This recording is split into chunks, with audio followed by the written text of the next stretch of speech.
question. This is a follow-up question to another answer I did, and the title of that answer is, does challenging people create karma? So you might want to look at that also. So the question is, if I support a person spiritually and or materially to get them healed, does it give me a right to challenge them, so as to have them make a life versus death choice, without imposing a specific choice onto them, but by asking the questions? Well, that is a very interesting question, because there's two layers to it. Now, on a more immediate layer, I would say, well, first of all, you always have the right to ask people questions. You really do. But especially if you have worked with people and you get to know them and you get to know their psychology, and you see that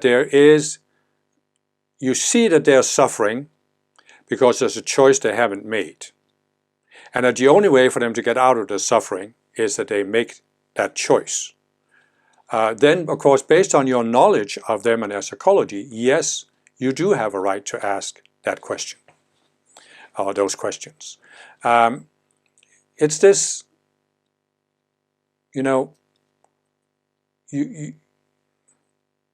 when you are involved with other people,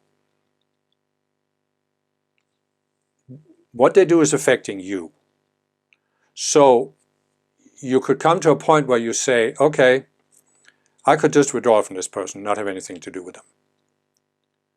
Or I could try and help them by asking the question that they're not willing to ask themselves. And I think that's a valid approach. It's also important, as the person says, you're not telling the person what to do, but you are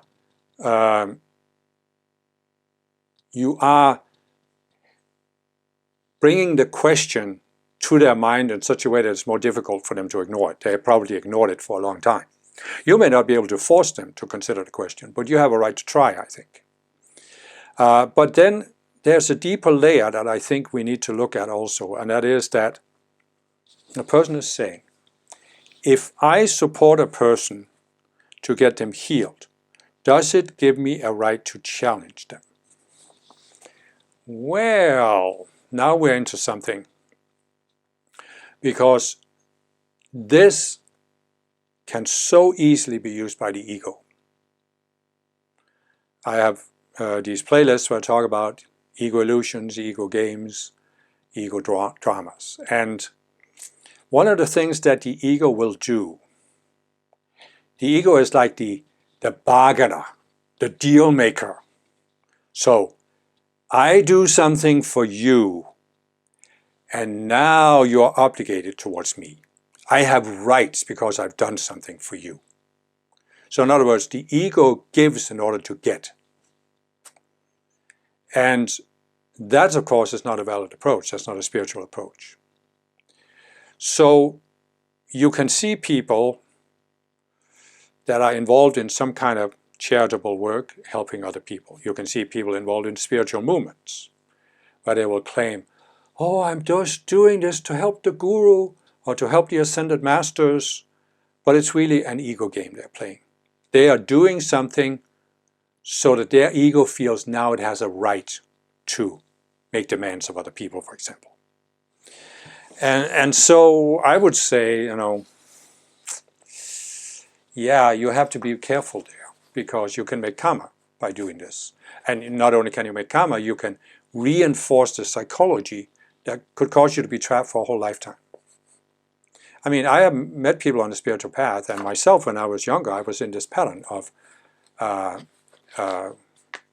was willing to do something, to work, to give money, to make sacrifices for a spiritual movement.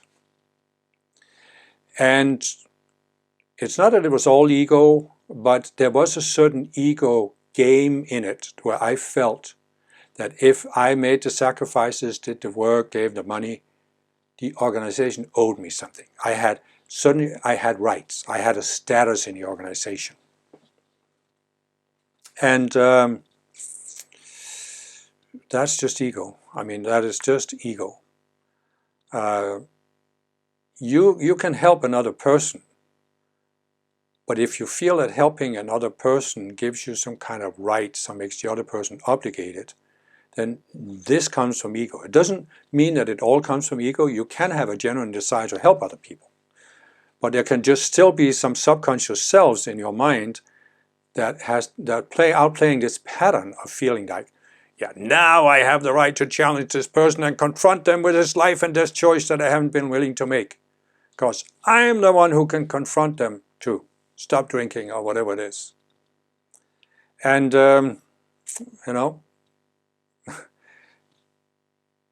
if you do this, if you get away with it, and especially if you had success with it, what would it do? It would reinforce this ego pattern. And you could be trapped in it for the rest of this lifetime. So that's why I would say, yes, you always have the right to ask people questions. But you can also look at your own reaction to it. Do you feel rejected if they don't agree with you? Do you feel they have an obligation towards you? Do you feel you have a right?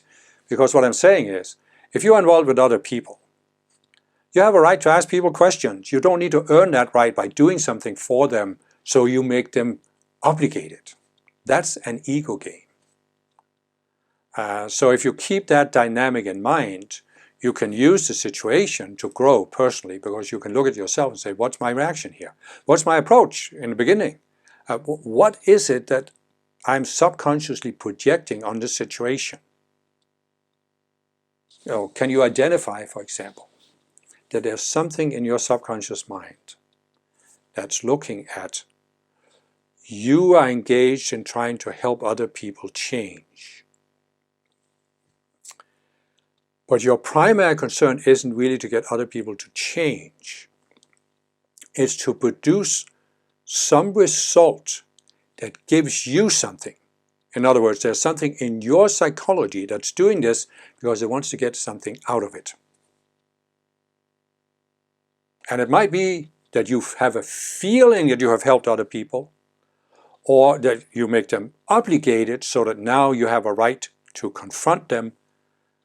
So you see what I'm saying? There can be these motives. It doesn't mean that your entire approach to helping other people is wrong or comes from ego, but there can be elements of it that come from ego. And so really you could say that if you see this in yourself and you use this situation, you could challenge yourself to make a life versus death choice, because you can have people they seem from an outer perspective to be completely selflessly engaged in helping other people. But they are driven by a certain subconscious self, a certain ego game. And they can be trapped in this their entire lives. And in fact, the more successful they are at helping other people, the more trapped they are in it. And just one example, you can have a surgeon who is working his whole life to get better and better doing surgery and saving people's lives. Isn't that a worthy, selfless goal? But maybe he has an ego structure that makes him feel he's a better surgeon than anybody else, or he builds up his sense of being special because he's such a good surgeon. And the patients are just sort of, they're just sort of extras in his movie that is all about himself. And so what I'm saying is, if you see this sentence in yourself, you have a life and death choice here. Will I confront this and change my life so that I can actually raise my helping other people to a higher level where it is selfless, and thereby I'll be much more successful in helping others? Or will I defend and reinforce that ego pattern for the rest of my life? And this applies to spiritual people as well, because I had to confront that in myself at some point. Where I saw that my engagement with spiritual movements and spiritual teachings up until that point had been in part driven by this ego drive to make myself seem like I'm a really good student.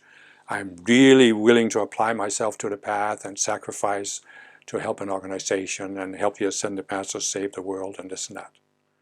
And I had to confront this and say, do I want to continue doing this the rest of my life? Which I could have done.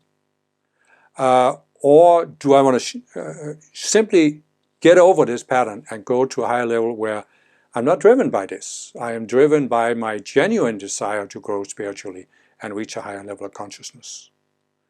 And I think it's something that all spiritual students, as they move further and further along on the path, there will come that point. In a sense, you could say, when you start the spiritual path, you are, and just let me step back a little bit, because I'm not trying to blame anybody here. We all start the spiritual path at a certain point where our motivation for walking the spiritual path is the mixture of a genuine motivation and ego-based motivation. So at the moment we start the spiritual path, we are starting a process where we are gradually building up to this particular life and death confrontation. Will we continue to let our spiritual path be partly driven by ego-based choices, or will we confront this aspect of the ego so we can free ourselves from it, and now we really are at a higher level where it's driven by higher motives? It's not necessarily just something that happens once. We can continually question our motives as we go on the path. But there can come this point where people have this life and death choice. Will I be willing to look at my ego and acknowledge that it's ego and let it go? Or will I refuse to look at it and therefore seek to validate it, continue to seek to validate it, and use the spiritual path to validate my ego?